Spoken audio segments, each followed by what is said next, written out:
to the 4-month comprehensive perinatal course participants. This is our final webinar. The 4 months have flown by, but I think we're ending on a really relevant and poignant topic. And so I do hope that you're going to enjoy it and that you've got lots of questions, and we ask that everybody just feel free to engage and welcome as we go through this evening. So, just some housekeeping quickly just before we start. So if we could just ask that everybody mute your microphones and keep it on mute throughout the webinar, other than when you maybe are asking a question. Please do introduce yourself in the chat. It's always nice to see who's been part of the webinar. They go through so quickly, and often we look back to say who was here, and we as the host don't get to see who participated. We just say, if you can, if you're saying hi, or if you're going to ask a question, please put your camera on if possible. It's nice to see who we're speaking to and make us feel connected. But we do understand with connectivity that often this isn't possible. And then should you have questions or insights during the presentation, please post them in the chat. We will address them during the Q&A or reflection time after the presentations. But just to say that Joan has come prepared, that she's going to be asking you to engage with her, and she's got a few questions lined up. So please feel free to interact and put your hand up, and we can put your camera on and you can ask her questions directly. And then just to remember always that we ask that we respect privacy if something personal is shared with this group. So just a quick reminder to the 4-month comprehensive participants, just about that we're coming to the end of the course. So just a few final sort of requirements. So just to remind you that the course closes on the 31st of May. So in order to download your completion certificate and receive your CPD certificate from Amy, you will need to complete and mark all module and topic pages complete and submit the post-course survey form. Upload your final reflective assignment before midnight on the 27th of May, and then complete the final quiz, which you need 80% to pass. It's MCQ, so not difficult, which will open on early hours of the 27th of May. And then you will have until midnight on the 31st of May to complete it. If you do require a CPD certificate, please email your downloaded course completion certificate to Amy and copy me in, so I can just have a register who is finished, and then she will email you your CPD certificate. Just to say, for those who are affiliated to HPCSA, Amy will upload your points onto the data system, so that is done for you. For the nurses and other allied professionals who are not registered with HPCSA but have your own councils, you can still ask for the CPD certificate, and Amy will send that to you, and then you submit that to your council. And then the course will officially be closed on the 15th of June to prepare for the next intake, so we suggest that if you are wanting to download any of the resources that are available, that you start looking at those and downloading those now. But we want to just say well done to all of you for the progress you made. I know the comments have been amazing. The conversations in the chat and the discussions have been incredible. And thank you to those who really did engage in every single discussion. There are quite a number of you, and we just appreciate your feedback and your input in those. And just with that being said, just at the end of this presentation, we will stay online to just answer any questions related to the finishing of this course, and that if any of you want to stay on and ask us questions about that, we don't want to keep everybody. So with that being said, I'm going to hand over to Sue, and she is going to introduce our presenter for this evening, and I'm not going to say anything, but I know Sue will say everything that we need to know. So thank you, Sue. Hello, everybody. Apologies for my weird camera. I have a broken camera on my computer. Lovely to see everyone. We've got far more than we thought. We've got 41 people. So just a warm welcome to all of you. It's an absolute pleasure for me and a privilege for me to introduce us. And to have known Joan my whole life. She's actually the reason why I work in pediatric palliative care.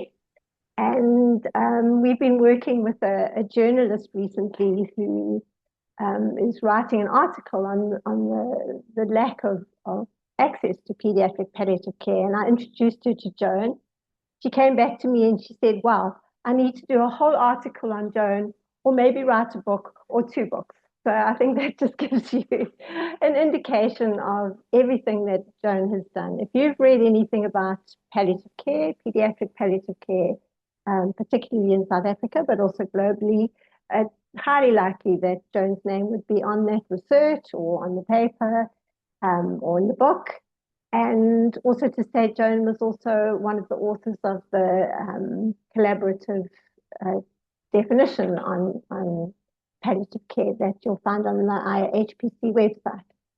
So just a little bit of background about Joan. She is by profession, she's a nursing sister. She was one of the first, I think, to do a degree alongside her nursing diploma at UKZN and trained at Addington Hospital in Durban. She has worked in palliative care since 1989. So her nursing career was also very varied. But I think her passion and her calling has definitely been, I know, has been palliative care.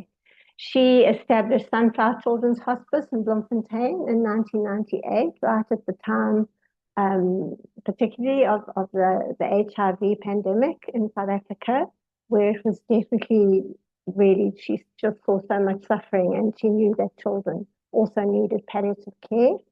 She then started working for HPCA, which is now APCC, and while she was there, she set up a national pediatric palliative care program in South Africa.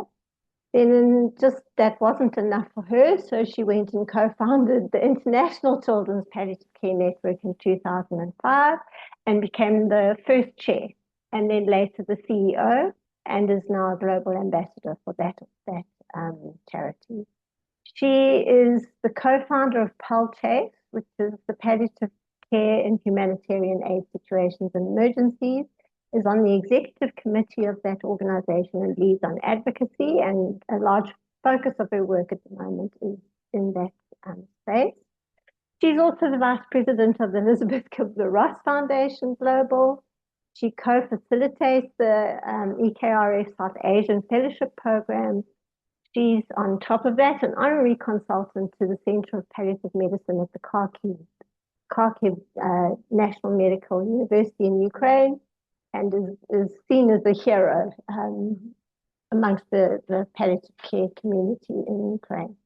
And just to add to that, she's the lay minister and she's also a canon emeritus of Blackburn Cathedral in the UK. So I think she's pretty qualified to speak to us today on the topic of spirituality in pediatric and perinatal palliative care. And just on top of all that, Find me my slide. Can you move?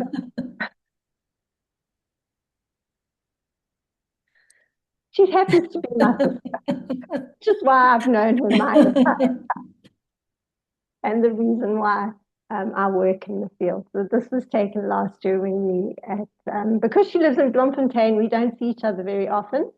So it was a lovely opportunity for us to meet up in Botswana. So Joan, so looking forward to listening to what you have to say. Thank you, Sue, and thank you for the introduction. And I'm so glad that you came into pediatric palliative care with me, as I'm sure so many others do as well.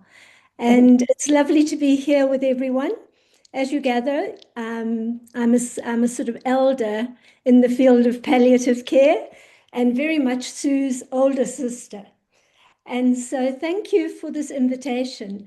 And it just so happens that in Geneva at the World Health Assembly at the moment, there's a meeting going on setting up an interfaith palliative care network.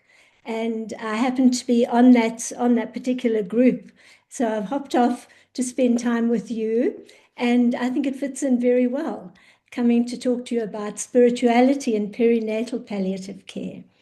And I'd just like to say as well, thank you, Tracy, because it was, while I do a lot of teaching and talks on spirituality and pediatric palliative care, this particular area, there's been very little research and publications. And so if any of you are considering doing research in pediatric palliative care, can I recommend that this field is wide open? Because also, especially in Africa, most of the research that is out there comes from the higher income countries and a few of the other low and middle income countries. But it really is very interesting to see how little has been done around this.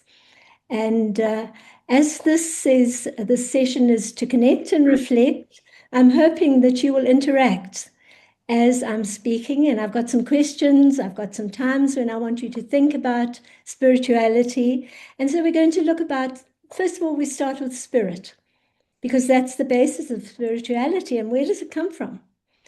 And then looking at spirituality and religion. For many, many years, we were told spirituality and religion are two totally separate things. And we know that often your religious beliefs, your values from your religion and your faith impact on your spirituality and the other way around. So while in the past we were told it was separate, we know now it's very interconnected. And when we come into a situation where we are providing spiritual care, spiritual support, and we bring our presence, we're bringing our own spirituality with us.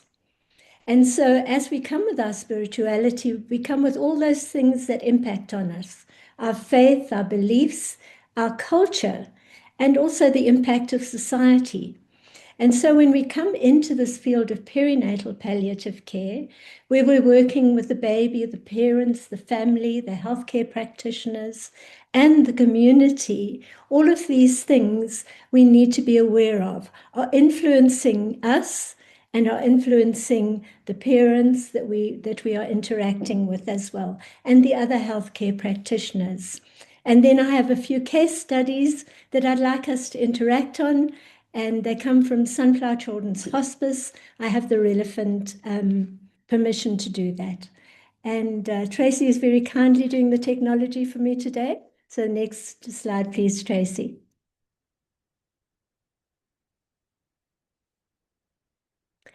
And we need to remember when we're coming into the space of birth and death, of life and potential death or disability, it's a liminal space. It's that space where we are on the borders of two different areas, and it creates discomfort and vulnerability.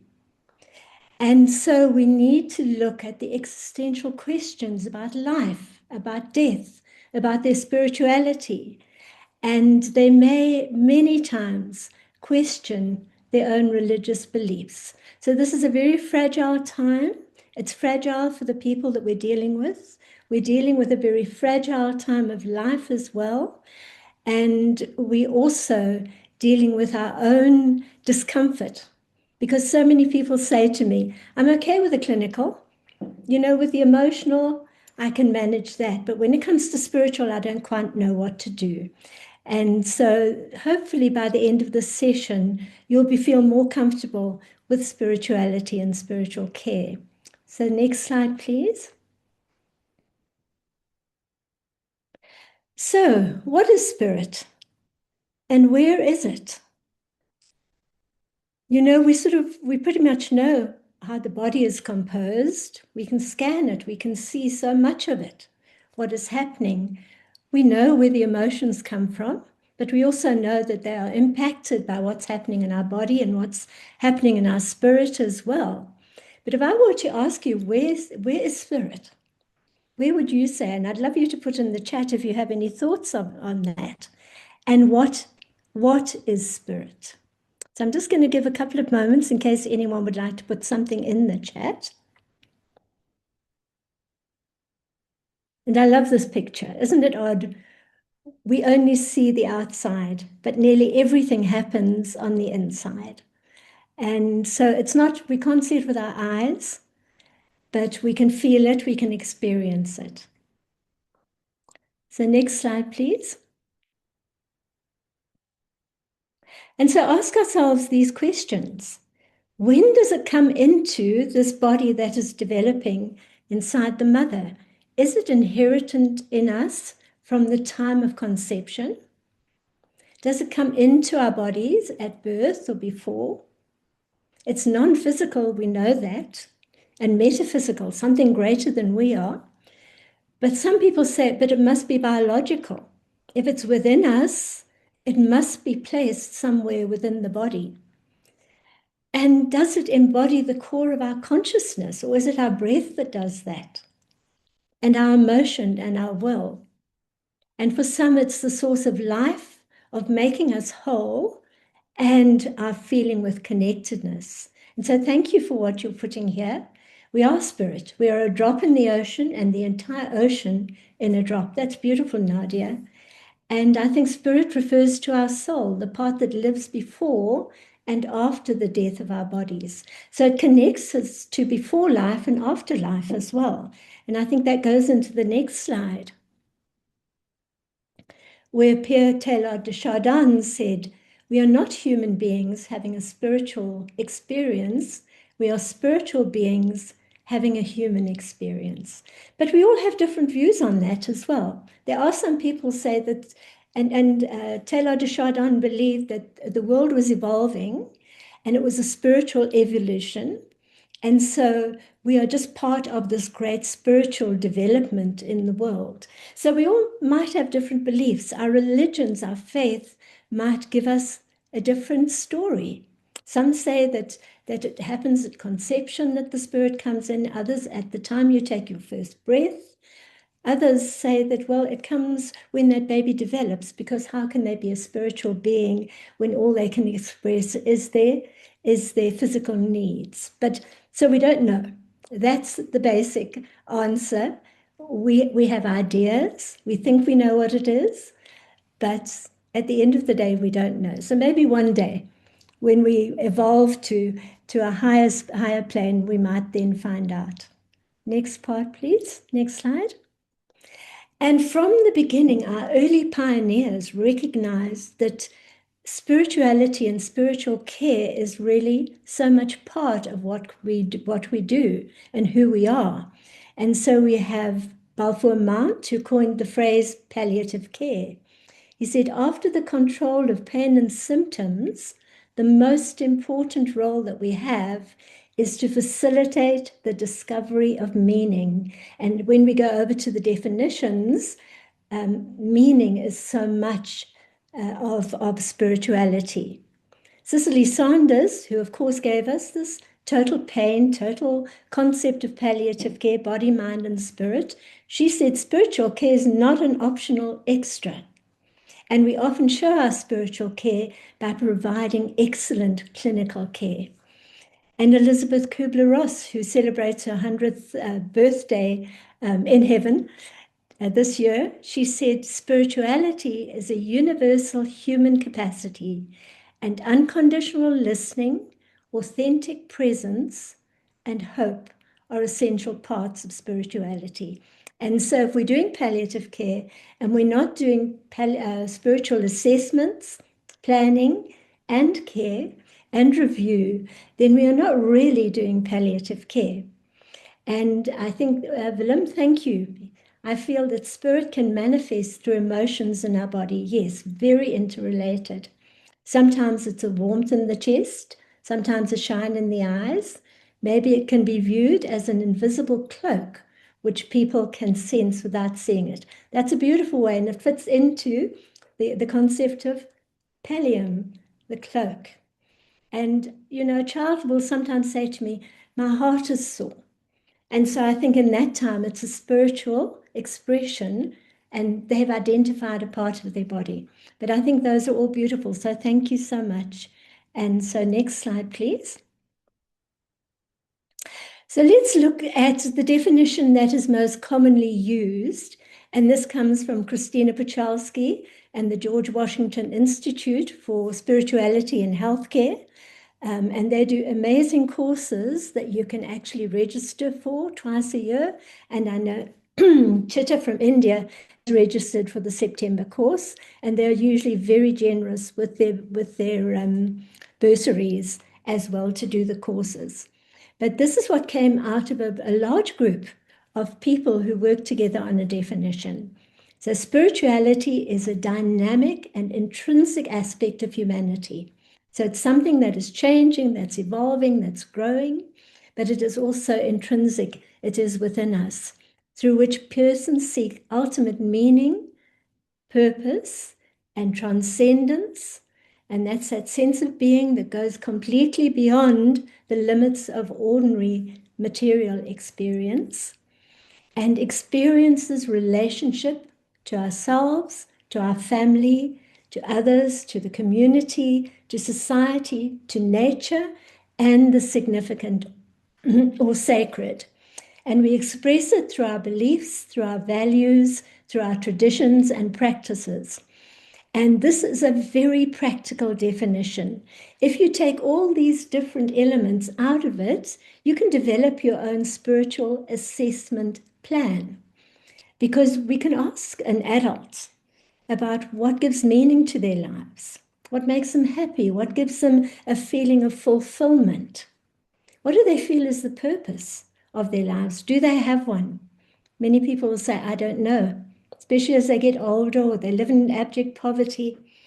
And then if we look at this issue of relationships, we can ask that person, who are the important relationships in your life? Do you feel connected to them? Do you feel connected to yourself, to others, to nature? And often people express their spirituality through their connections to nature. And what about your connection to what you experience as a significant or sacred, which might be the God, Allah, who you worship through a specified faith, but it might also be feeling part of a greater whole, feeling part of nature. And so spirituality is bigger than religion. It is something that is intrinsic, and it links us to others and to something greater than we are. But it's a very practical definition if you look at it. And if you're ever uncertain about what to do, take this definition and take out the elements. Next slide, please.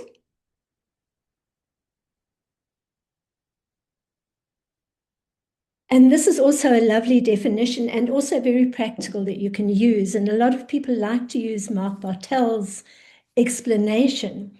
And he talked about spiritual needs and spiritual suffering. So he said that everybody has basic spiritual needs. Love, that's connection, that's feeling, having meaning in your life. Faith, something you believe in. Hope, of course, hope goes across everything. Integrity, how you feel whole, and beauty. And that includes nature, music, arts, other people. And we feel spiritual suffering when these needs are unfulfilled. And spiritual care involves assisting in the fulfillment of these needs. So spirituality, spiritual assessment, spiritual care is not some airy-fairy thing that we need to be afraid of. We can break it down to these basic, easy to manage elements, and we can look at how a person connects or feels disconnected. And if we're going into the field of perinatal palliative care, this is looking what are the important connections for the mother, for the parents. Sadly, so often we see just mothers and not fathers. But it is how they connect with that child, how that baby that they're going to have or they have had, what meaning it brings in their life. What is their purpose? What were they planning? They were planning to be a mother, to be a father, to be an enlarged family. And suddenly they're faced with disconnections. And those are what cause the spiritual suffering. So see spiritual care as very practical, very hands-on. It's something that you can do. We can all do that. We are all spirit, and we can connect with these spiritual essentials. Next slide, please.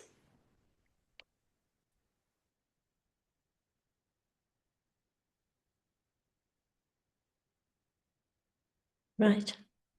And so what is religion? Because I think we need to also recognize that while so often our religion, our beliefs, our values, they impact on our spirituality, spirituality also impacts on how we believe, what we believe, how we connect. And it's man-made. It's something that we have developed. And of course, Emile Durkheim was the great early writer on religion. And so it's something that unifies us. So we have a unified system of beliefs, practices, rituals, of what we see as sacred, and it binds us into community as well. And so I'm an Anglican. I belong to a cathedral that is very Anglo-Catholic, so we have certain rituals, certain days that we celebrate. But it's also a community. We are a community of believers in that church. So whichever faith you belong to a community, you are connected. It's a social institution. Of course it is. We get together. We not only share services and rituals, but we do social things together as well. And it gives meaning, social cohesion, and control. It's a belief in a higher power, however you name that higher power. And it is throughout cultures. From earliest times, we see signs of early people believing in something greater than they are. So it's not something that we've only recently developed. This is something that is as ancient as mankind. Next slide, please. And so our beliefs and the beliefs of the families, the parents that we're working with, can often affect our decisions. What do we see as the value of life? What do we believe that our role is in protecting that life? What are actual religious beliefs? Is it one where you may not give blood transfusions? Is it one that does not believe in resuscitation? It's all going to affect us. And these beliefs give us hope and they give us comfort. So then we might believe in miracles and prayer. So yes, you've told me that this baby that I'm carrying has got a condition which means their life might end in the womb at birth or after birth. But I believe in miracles. And I believe if we pray that actually that baby might be healed. It might be a belief in our traditional healing. And of course, many people go to traditional healers. So if we go, maybe it's something that we've done that the ancestors are upset with us about. Maybe it's a certain ritual that I need to do. And then if you believe in reincarnation, as someone said, that we come from spirit, we go back to spirit, and maybe we come back again. It's the eternal soul on its own journey. And again, maybe it's that soul returning to the creator who created it.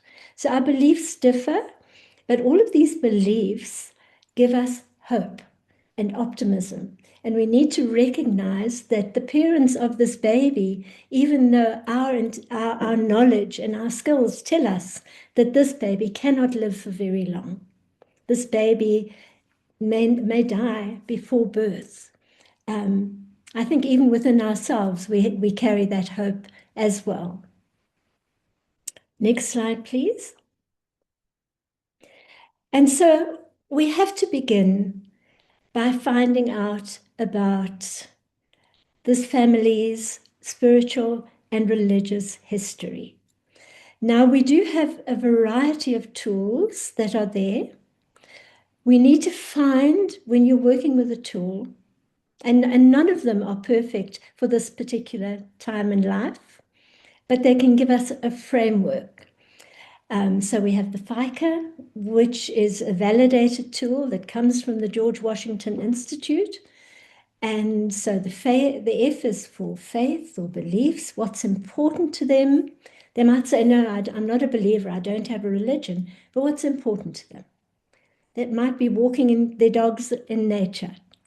It might be being with other people. It might be being able to create something.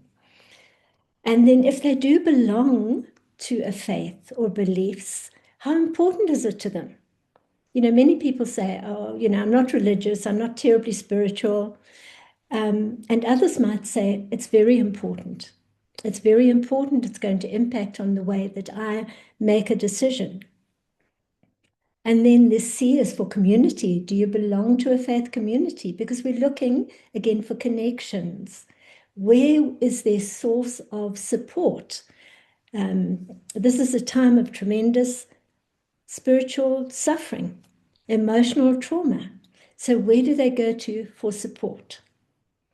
Are there any rituals that are important to them as well? And then we take the A, which is how do we address and plan for this together if they so wish. There are other frameworks that we can use as well, other tools, but as I've said, none of them are perfect.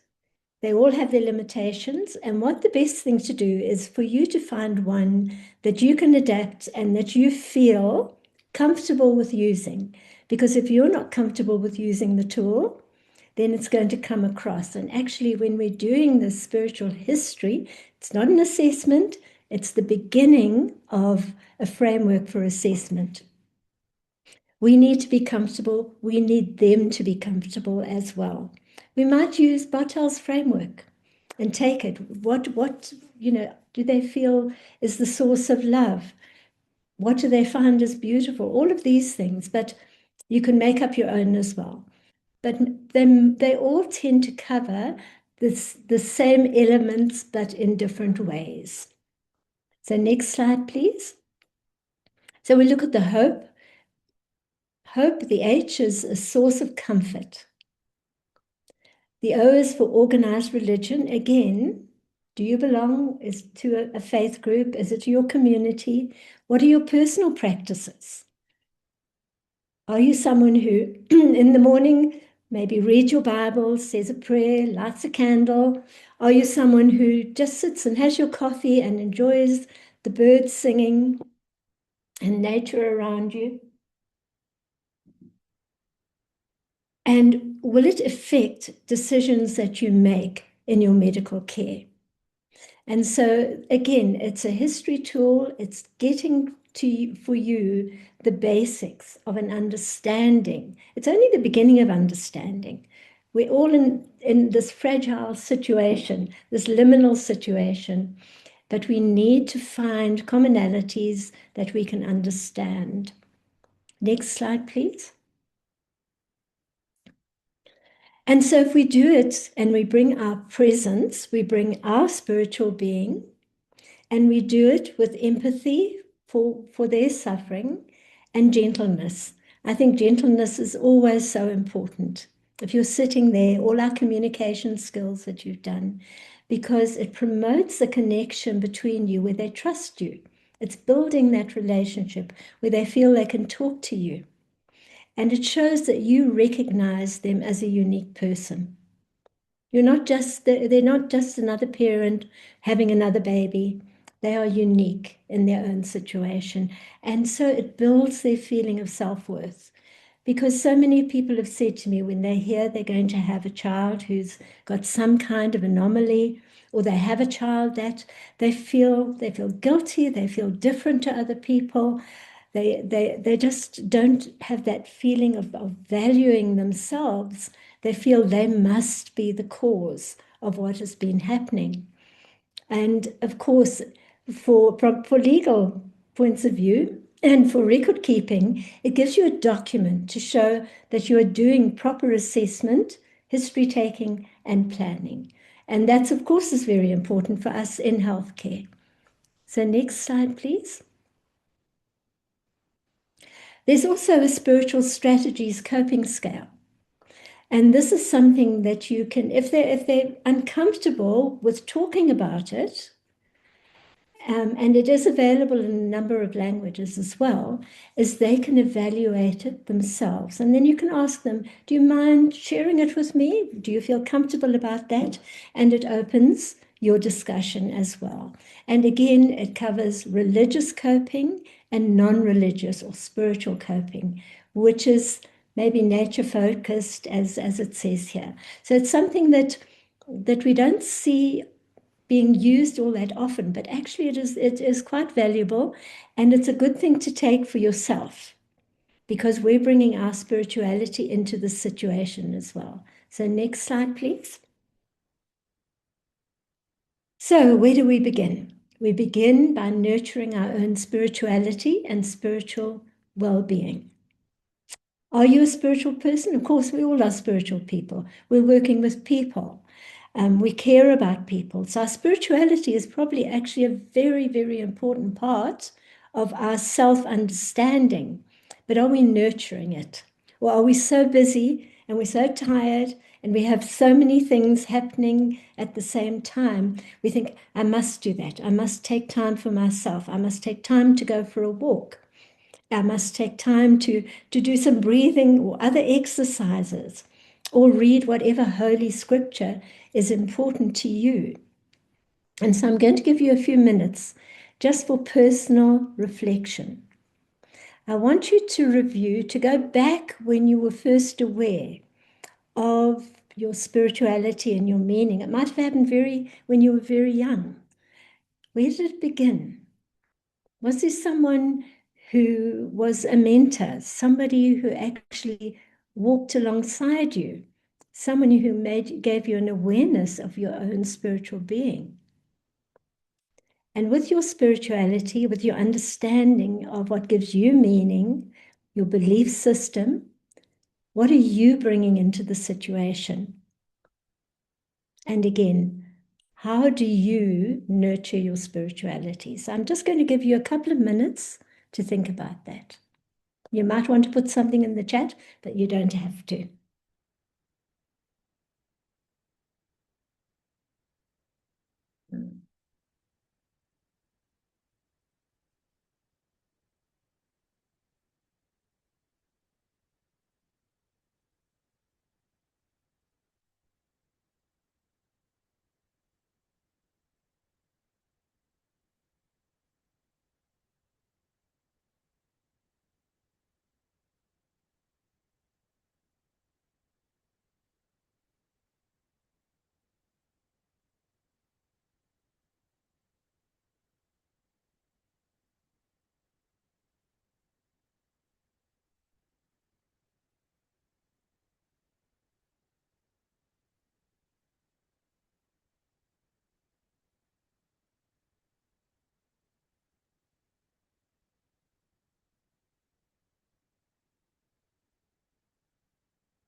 Right, and I hope it gave you some time to reflect on your own spirituality.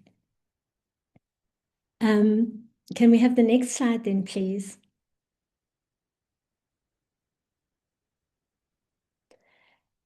And so spiritual suffering, and we've all suffered spiritually many times probably, not only for ourselves, but for our patients as well. And it comes from a lack of meaning and purpose, a disconnect from that which is essential for spiritual integrity: love, faith, hope, beauty, and integrity. And so when we come into this field, we are coming in to a field where there is a lot of spiritual suffering. And we need to recognize that and to just be that presence, even if we don't know what to say. Remember the presence that you bring. That's that compassionate, that understanding, that respectful presence is so important. Next slide, please. And so I'd like to tell you about Maria. Maria was 36, is 36, an unregistered migrant from Lesotho. She'd had 3 children, all very young, all preschool age, with no anomalies. And she didn't have any legal documentation. And because of that, and because she'd had 3 children, normal births, no problems, she did not go for any antenatal care while she was here in Bloemfontein. And when she went to the hospital and she delivered twins, a boy and a girl. Of course, she wasn't expecting twins. And the baby boy weighed 1.4 kilograms. They brought the twins to us. He had an atrial septal defect and a ventricular septal defect. And he's actually doing very well. The baby girl, also very tiny, but even for a newborn, she had a very big head. Her brain hadn't developed properly, hadn't separated. And so she also had a cleft lip and palate, and she had cardiac lesions. So right from the beginning, they knew that this little girl, that she was not going to live. So she had a nasogastric tube in and the sweetest little face. Even with her cleft lip and palate, she had really such a sweet little face. Next slide, please. And so we met with Maria when she came with the social worker with these two tiny little ones. And we did a bit of history taking, very gently, because she was pretty much in a state of shock at having twins and knowing that one of these twins was going to die. She was Roman Catholic, but she also had strong traditional beliefs, and she wasn't sure whether the twins were a blessing or whether the ancestors were angry with her. And she thought maybe that they were angry with her because the twins were born early and because the little girl was so sick. When we looked at the importance, we found that really the traditional beliefs really were stronger than her religious beliefs, but she was very happy when we offered to call the Catholic priest, who came immediately and baptized the babies and also spent time with her and prayed for her and blessed her. And she seemed to find a comfort in that. She was very new to South Africa. There was little support from the community. She had few friends here. She'd come over because she had a mother and a sister in Johannesburg, and the rest of her family and friends were in Lesotho. So she was very disconnected from the things and the people who had been part of her life. And now, from being a mother and being a competent mother, she felt, she now had these babies and she didn't know how she was going to deal with them. And she didn't know whether the ancestors were angry with her. And she was really sort of going between her faith and belief and her hope that in fact the baby would get better. She wouldn't identify the father. And so often we find this, sometimes it's because they prostitute themselves. When you have nothing to sell, you sell what you have. And she didn't belong to a church in South Africa, but she did have one in Lesotho when she lived there. And when we got this information, we realized we needed to know more. So the next slide, please. She was intelligent. She understood that the little girl would not live long, although she was hoping that she would get better. She lives in poverty in a shack. She sells vegetables to just bring in a bit of money. And she has neighbors who she pays a little bit to look after her other 3 children. And of course, she doesn't qualify for child support grant. So poverty is huge in this situation. The father was not present at all. And you can imagine when she came with these babies just a couple of days old, she was still in shock. She didn't want to be part of planning. And we took her home and she just said she would come back and do the planning. But she went home, and despite the staff phoning her, offering that the driver would go and collect her and bring her back, it was only a few hours before the little girl died that she actually came back and spent time And she was genuinely very distressed and very withdrawn. She didn't speak easily. And some of our staff, who are very compassionate, very caring, they were actually angry with her because she hadn't come and stayed with her dying child. And when the little girl was buried, it was done before daylight and with all the rituals associated with the twins, where the little boy was put in the coffin and then into the grave first, so that that the little girl's spirit wouldn't come searching for her twin brother. And she did have family that came down from Lesotho. So if you're looking at the situation, you can see lots of disconnections, can't you? The meaning that she had in her life, which was being a good mother, because even though she was poor, she was looking after them. She had people to look after them. She was earning a bit of money to feed them. She had a belief system, but she was disconnected from all her support systems. Next slide, please.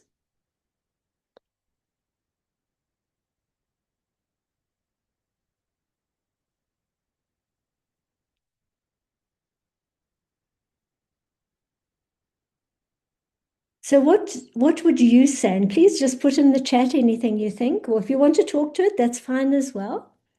What contributed to her spiritual suffering? If we look at those definitions, what social and cultural factors affected the suffering? And how could you support her and address these going forwards?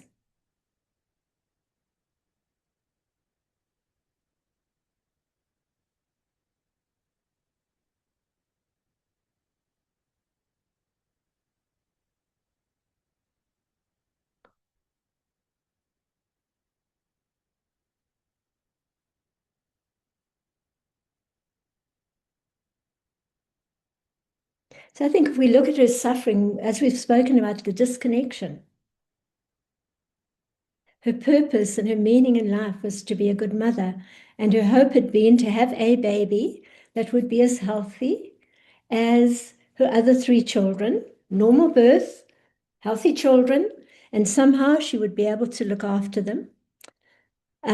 So her meaning and purpose in life had both been affected. Her feeling that, yes, she believed she was Christian, she was a Catholic, but she also believed that she'd done something wrong, that she'd be very guilty. And while she thought it was the ancestors she'd upset, she also thought that God was cross with her. And even though she'd hoped for a miracle, he hadn't given it to her. And she was disconnected from so much. So she really had this deep spiritual suffering. And she lived in poverty. So there was nothing for her to lean back into. The father was not there either. And the cultural factors that we spoke about, this feeling about the ancestors and wanting to appease them by carrying through all the rituals with the funeral. And so it was not an easy case, because she was someone who didn't speak very easily. And so when we finally sat down to plan and address helping her and to reconnect her with the little boy, to bring her more often to see her little boy, even though she's often very reluctant as well, and I think she's afraid. But we also were able to organize that the church reached out. And so she felt part of a community as well. And to see that she was able, that she had the money for data to be able to contact her mother and her sister. And so it's not easy, but we were able to do some of these things to help her. So next slide, please. And so the spiritual care, the twins. So if we believe that the twins have spirit as well, how are we caring for them? So we give them connection by holding them, by touching them, by the way that we speak to them, by feeding them and praying for them and just loving the babies. And I'm pleased to tell you the little boy is doing beautifully. He has to go for surgery to correct the ventricular septal defect, but he's doing beautifully. And a very young, compassionate priest who came in his jeans and t-shirt to baptize them And he has also been to visit the twins and to continue that connection, keep the connection with the mother as well. And what is really important is good clinical care, because our clinical care is an outward expression of our inner spirituality. So if we believe to give the best possible spiritual care is giving clinical care, giving good clinical care as well. The two are intimately connected. And the staff's spiritual suffering, it really was a struggle for them because their beliefs and understanding of motherhood, of a mother wanting to be with that child, of a mother being there to love and nurture, and all of this had been challenged. And it took a while with them, but they are a community.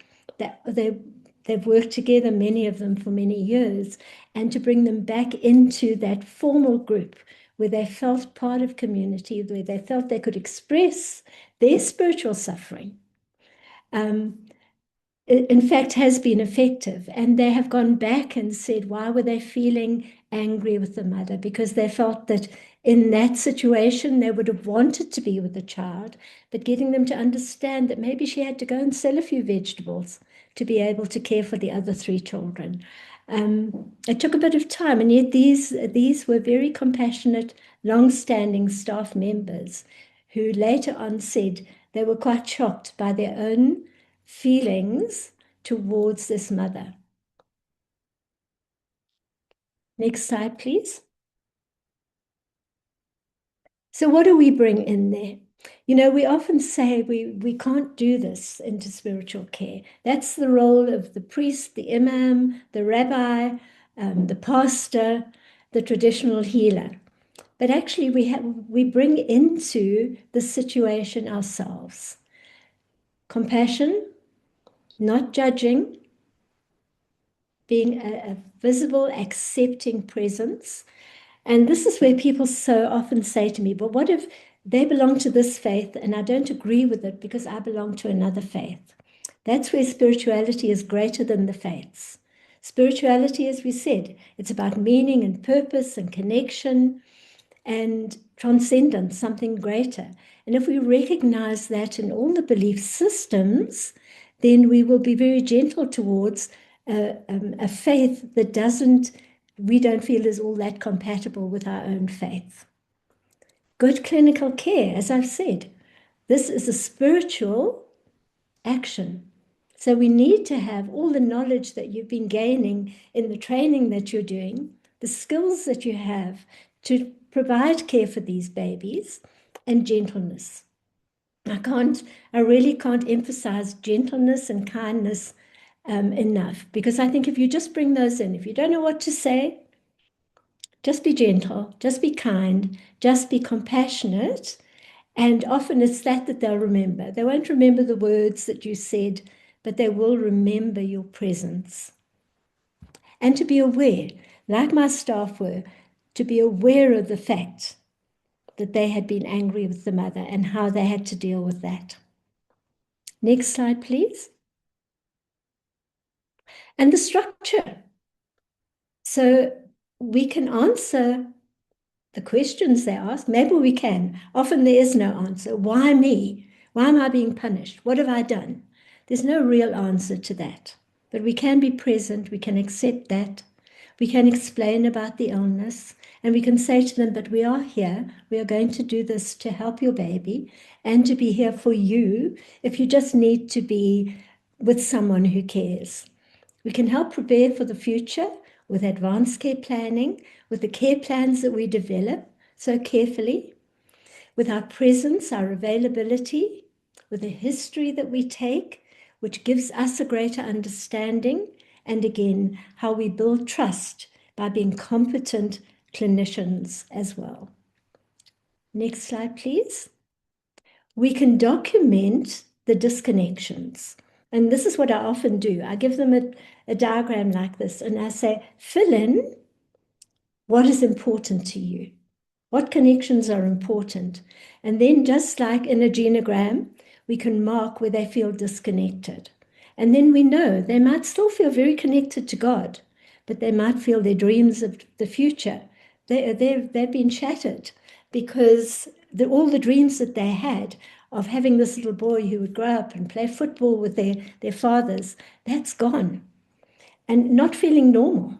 My friends are having normal babies, but I'm different. I'm not normal. I must be abnormal. So I often use this diagram and just say, fill it in.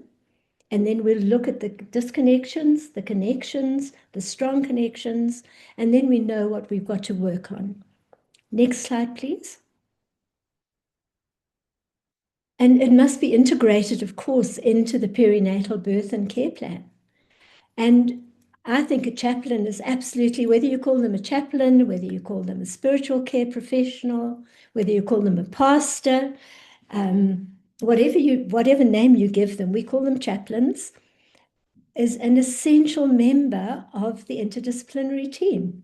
But not every trained priest, chaplain, pastor, imam, rabbi is good in this situation. And so they've got to be very ecumenical. They've got to be accepting of all faiths, all belief systems, even if they don't agree with the belief system that they are professional in. And they must be totally non-judgmental and available, because you can have a really good priest who's all of those things, but they are so busy with their own community, with their own parish, that actually when you call them, they say, I'll come, but 3 days later they come, which is often too late. So you do need someone who's available. So sometimes it doesn't have to be a priest. It can be someone who has training and who is very into spiritual care and spiritual and pastoral work. Next slide, please. And the other day, we had a wonderful webinar on PatchSA, the humanitarian group. And perinatal and neonatal palliative care is so important in this area, in humanitarian settings, because over 50% of maternal and newborn deaths occur in the world globally in humanitarian settings. And in a humanitarian crisis where women are pregnant, there's an over 50% increase in premature and in complex births as well. And so when we're working in any fragile or humanitarian setting, we need to be very aware of this. And again, Dr. Fadi, the other day on this beautiful webinar, he works a lot with refugees from Syria, from Gaza, from Lebanon, from a variety of countries. He again said, in their clinical plan, they put, how do these patients cope through their faith? And so prayer will be put, or reading the Quran will be put into the clinical care plan by recognizing that if we don't give them the spiritual comfort, we're not giving them holistic care. So put it in the plan.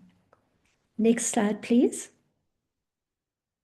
And of course, the remembrance rituals, because we need to recognize that they carry that loss for a lifetime.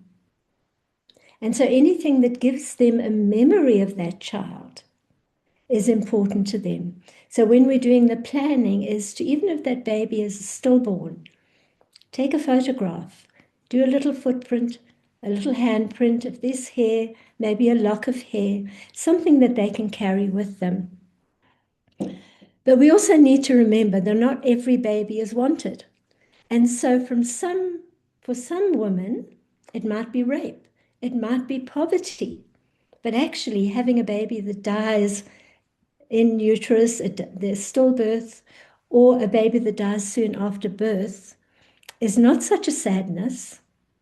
It is actually a relief. And again, that's where we're non-judgmental, because there are many reasons behind a woman saying, I'm glad, or just showing that actually they are relieved by the death of the child. Again, non-judgmental. Next slide, please. And we need to recognize that spiritual suffering begins at the time of diagnosis of any form of life-limiting connection. And these are the sort of questions. People often say to me, what's the difference between spiritual suffering and emotional suffering, and the broad separation of the two, and of course they're not separate, they're very interconnected, is why tends to be the key question. Why me? Why my child? Why am I being punished? Why is life so difficult for us? Why must my child suffer? Where the emotional tends to be what? What are they feeling? They're feeling angry, they're feeling guilty, they're feeling sad. And that's very, very general. But the why question is the great existential question. And it's often a question you can't answer with the existential questions.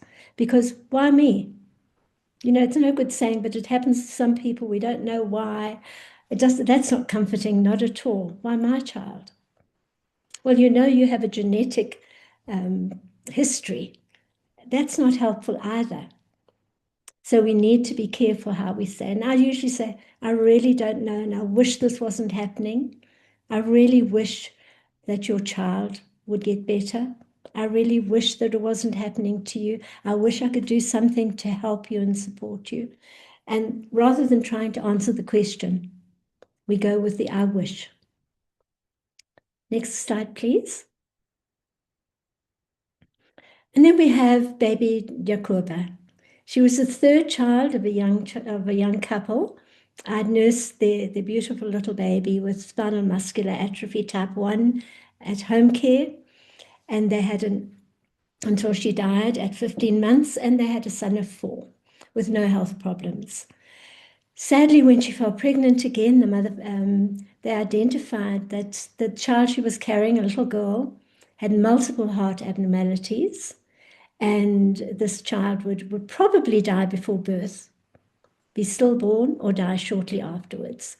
They were offered a termination of pregnancy, but chose to take the baby to term for different reasons, their belief, their faith reasons, wanting to give this child some time of love, of being loved, and a belief that maybe there'd be a miracle, that this little girl would be born and would be a lot healthier than was expected.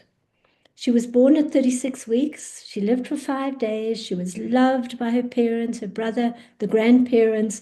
They had lots of support around them at this time. But still, there was a lot of suffering, a lot of anger, a lot of asking, why is this happening again to me? How can you answer that? Totally different condition that this little girl had as well.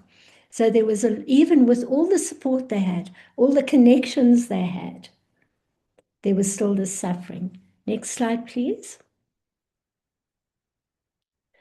And so the causes of spiritual suffering, of course, again, why me? Why is it happening to a second child? What sort of parents are we that we cannot have another normal child? Their hope came from their faith. If they prayed enough, had prayer circles, then this little girl was going to be much better than we expected. They had these sources of spiritual support. The church was the Dominie, incredibly supportive, helping them. They had a faith that, as the mother said to me, I'm hanging on by my fingernails to my faith.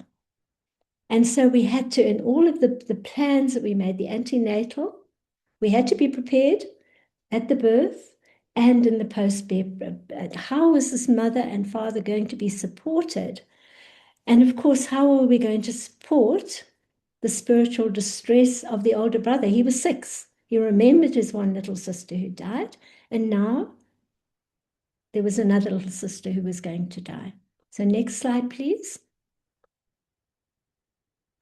And so we need to be aware of the spiritual suffering of the children as well. And it's not something I'm going to go into in depth here, because that's a whole other talk about the spiritual suffering of children, which is very real, and they often express it, asking questions, being angry, changing, being withdrawn, and maybe saying to you, but I'm scared, my sisters have died. Am I going to die? That questioning, and they need the gentle, truthful answers, because they also feel guilty. What have I done? What have I done not to have baby sisters? Next slide, please.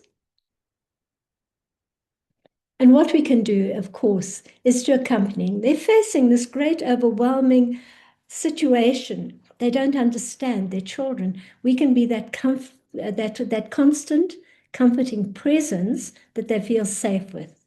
The one who sits down with them and answers any questions that they have the best way and helps them to get connected again with their friends, with their school, their church. Even if we send someone to speak to their school friends, to their teachers.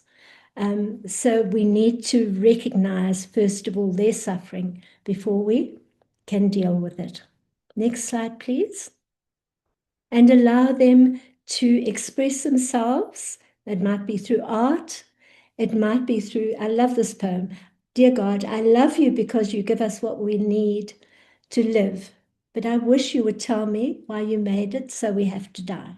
Isn't that a question we ask ourselves as well? And it might be just through being together. And this was our first wonderful chaplain who children just absolutely adored and who just lived for children. Next slide, please.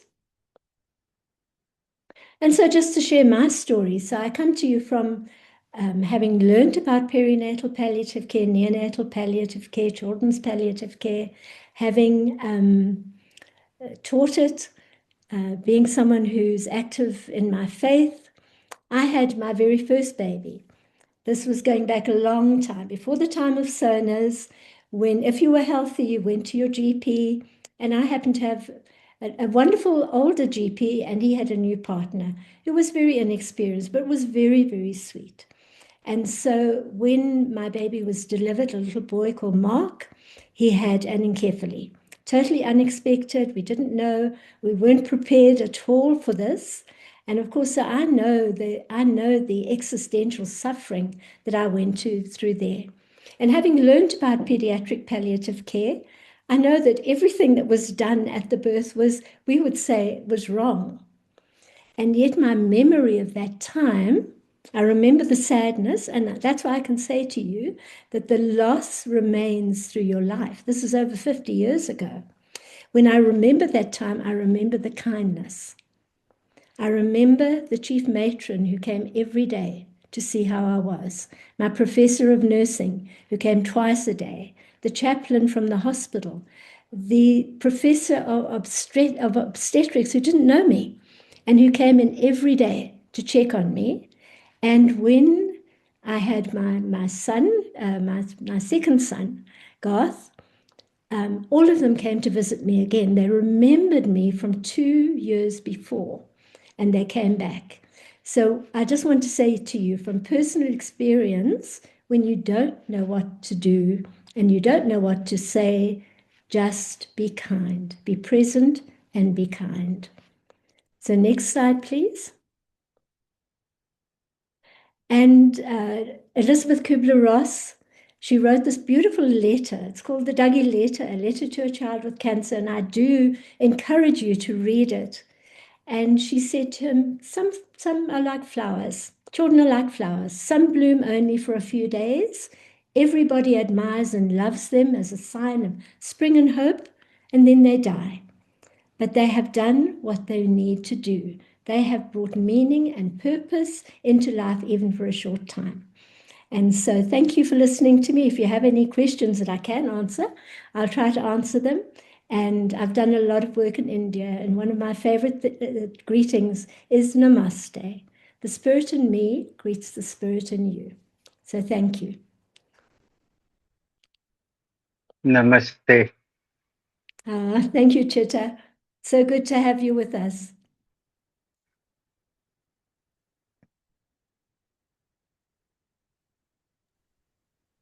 Thank you, Joan.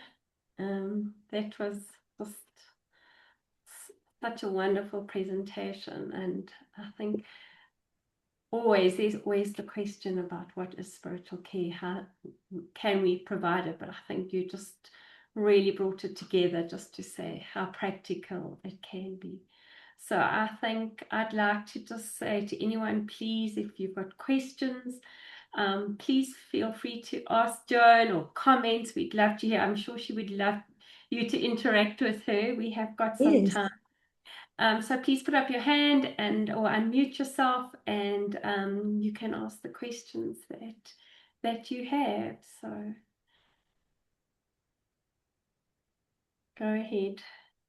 I know there's some chats in I can't see them. Yeah. I think it was just comments on enjoying the presentation. But just to say to you, don't be frightened of doing spirituality and spiritual care. You're a spiritual being. You're an expert. We're all experts in our own spirituality. It's recognizing it in others as well, and recognizing that when we don't have the answers, it doesn't matter. We just need to be honest and say, I don't know.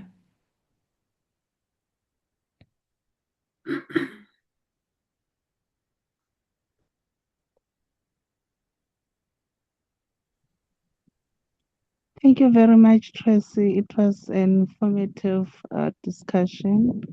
I think it will help me going forward, like when we are dealing with parents.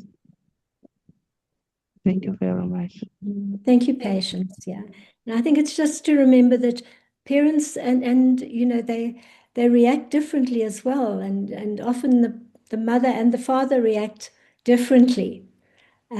As I say, sadly, so many of the cases that we see, the children we see, it's only the mother who's present and who carries the whole burden. And it's something that we need to really look into. Is we struggle to find the fathers.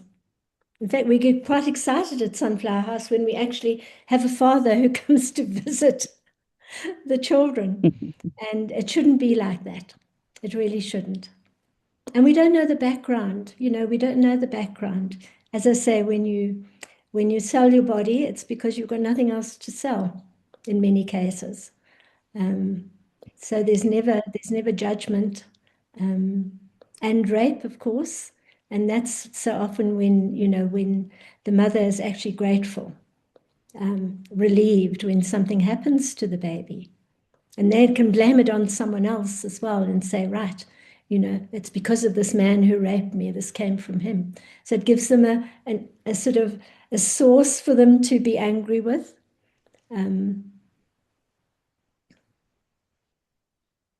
Joan, Willem here. Hi, Hi. Willem. So maybe I can just ask you a question in the form of a case that that I have dealt with some time ago. So it was a couple who were expecting a baby with a lethal congenital anomaly, so something similar to anencephaly. And both the parents were at the consultation, but the question I want to ask you is now related to the following.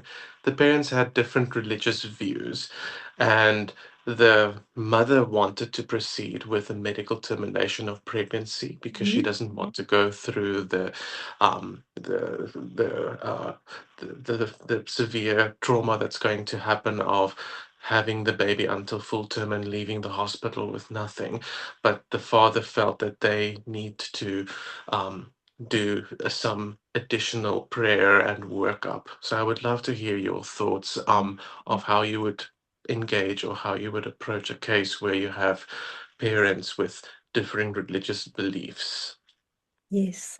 And that's a really, really difficult one because you also have a limited time to actually make decisions in as well.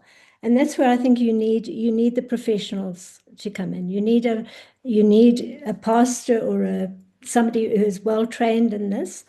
But the only way to do it is really to just sit them both down and listen to both sides and try to get them to come to some form of agreement, because there's going to be a huge amount of anger if the mother feels forced to carry the baby to term. And the father's going to be angry with the mother because she didn't have enough faith and enough belief. And as I say, really the only way is to try and get them to come to some kind of combined decision. But it's a very difficult one, Willem. It's just to say I respect both your sides as a priest, and you will go with what they decide. And can you sit with both of them and talk about what impact this will have on the mother if she feels forced to carry the baby to term? And can they forgive each other? Can they forgive each other? Because one is going to feel angry towards the other. And it's looking for a source of forgiveness, I think, in that relationship. It's a very sad thing that I've seen very often when there is an anomaly, that the parents do separate. And I've seen it, or the marriage really goes through a really rocky time. But I don't think there's an easy answer to that when people have got these different beliefs. So I'm Agreed. sorry, Yeah. I can't give you an easy answer to that. It's really a No, matter of that's being respectfully that's perfect. listening to each of them, and trying to Yeah. find somewhere they can come together. Yeah, I think that was very insightful as well. I think aligned with what our team was at least thinking as well. So that was very What helpful. happened Thank you. at the end? I'd love to know. So I think at the end of that pregnancy, or at the end of the consultation, they decided to first go home and talk with one another a bit more, because we allowed them to have more time, because it's not going to change anything on the outcome. And then the mother came in for a follow-up visit and proceeded with the termination of pregnancy after another discussion. She said it was her decision ultimately, but almost insinuating that the partner gave their blessing. So it remains between them, but we gave them the space to talk with one another at least. Yeah, and I think that is giving them the space to find some kind of shared decision making. Yes. I see this. Thank you. Tembisile had her hand up. Do you still want to ask a question? I see that. Tamara? Go ahead, Tamara. Hi, can you hear Hi, me? Tamara. Yes, I can we hear can. you. Thank you. Yes, I just want to say that this talk was very important for me, because sometimes the patients that we come across in a public setting often don't have a lot of family support.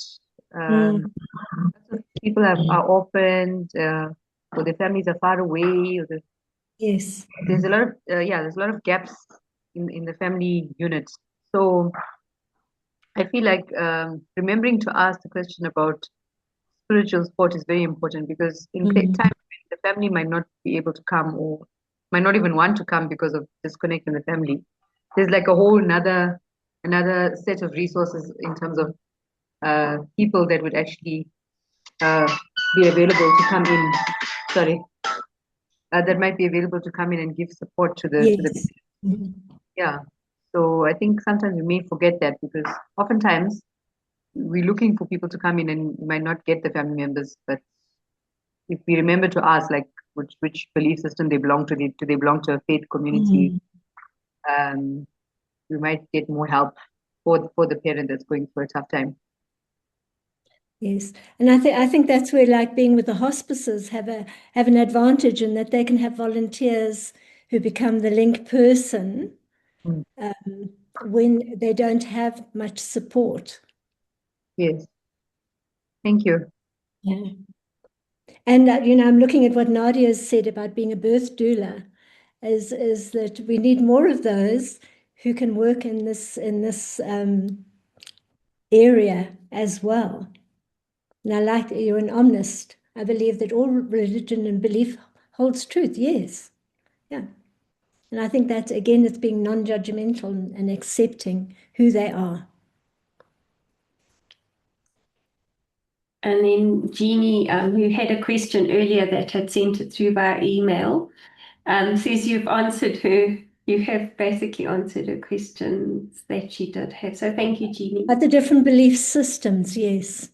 And it can be, if you have very strongly held beliefs, it can be very difficult when you have somebody, you might not believe in termination of pregnancy, you might think it's wrong, and somebody comes in and says, yes, I want this, I want to have a termination of pregnancy and not carry this baby till the 40 weeks. So you might have differences in belief systems, but I think we have to respect as well. And it's like the rituals that come from certain systems that we need to also to allow.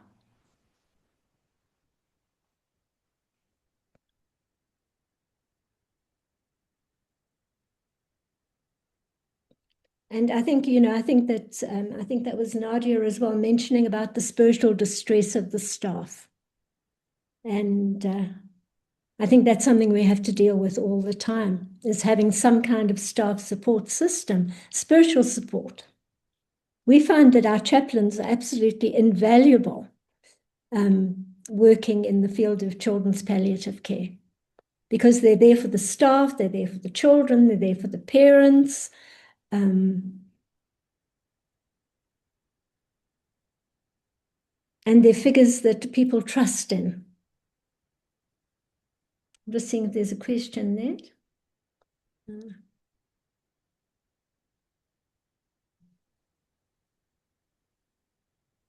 Yeah, I think this is that also parents can come to peace with it. And I think this is what you're saying, Isha. Thank you. The child was born with a lethal anomaly, was not for resuscitation. As I got to the labor room, mother had a smile on her face. I thought she was in denial, but as we sat down with her and we talked, she'd already made peace during the antenatal care. So obviously she got good support during that time and explanation. Wanted determination, but because of family belief, she didn't want to be blamed for the death.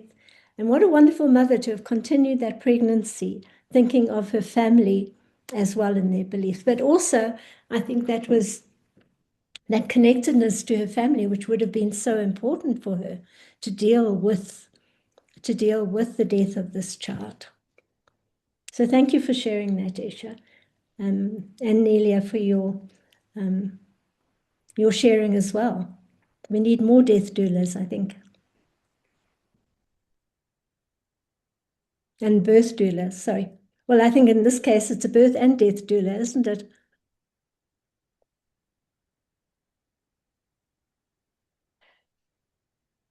But you're welcome to, if you have any questions, to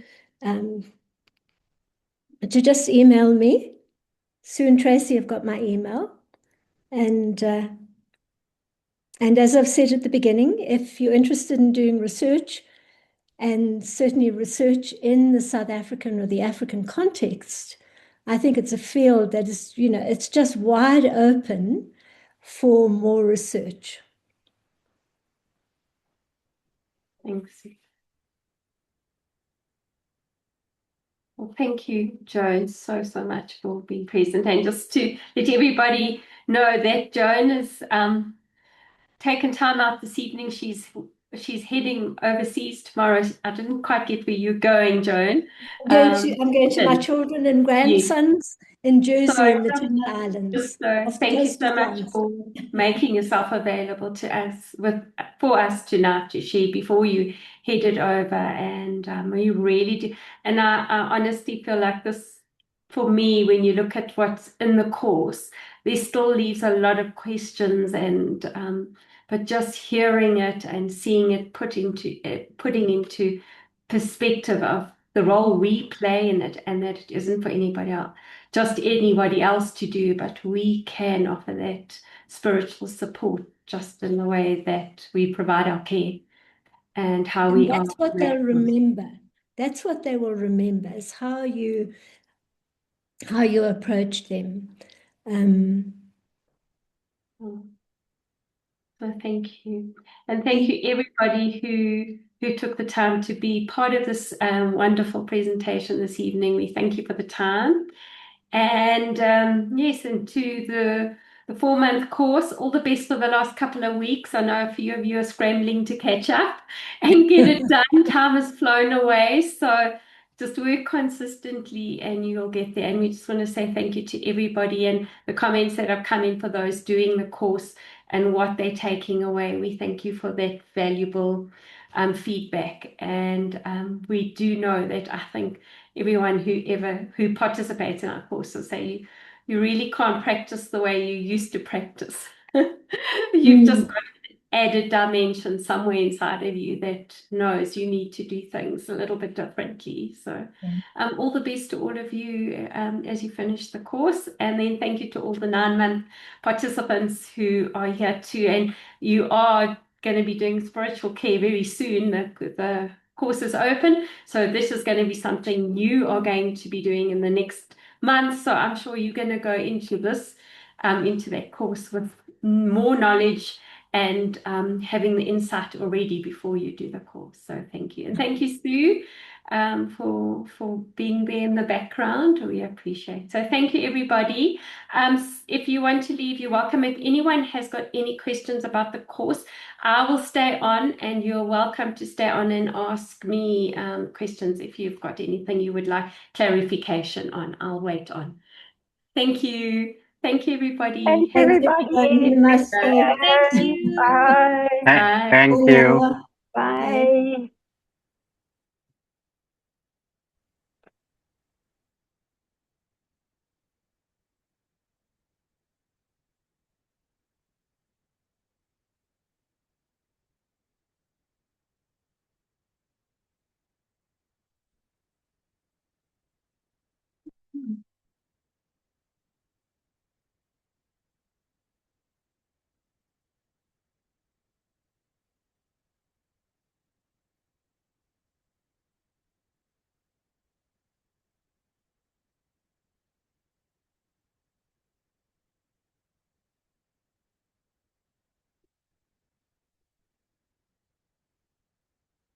Anyone got any questions?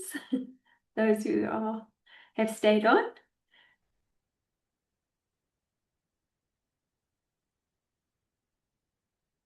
Welcome to put your cameras on.